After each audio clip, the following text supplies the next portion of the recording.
యోధా, మొత్తానికి నీ గురువునే అమ్మేశావే. నీ గురువునే అమ్మేశావు అంటే నువ్వు మామూలు వ్యక్తివి కావు.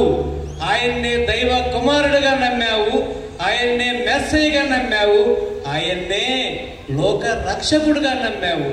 అంతగా నమ్మిన ఆ యేసుని కేవలం 30 వెండి నాణ్యాలకు అమ్మేస్తున్నావే. యోధా, సిగ్గుగా లేదా? సిగ్గా నాక ఏనండి. ఈరోజు 30 ఎండి నాణ్యములకు ఆ మెస్సయ్యను అమ్మేశాను. కానీ ఒక రోజు రాబోతుంది.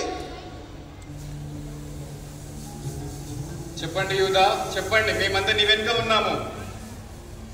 100 రూపాయల లంచం కోసం ఆ మెస్సయ్యను అమ్మేసే రోజు రాబోతుంది. సారా సీస కోసం మెస్సయ్యను అమ్మేసే రోజు రాబోతుంది. అంతేకాదు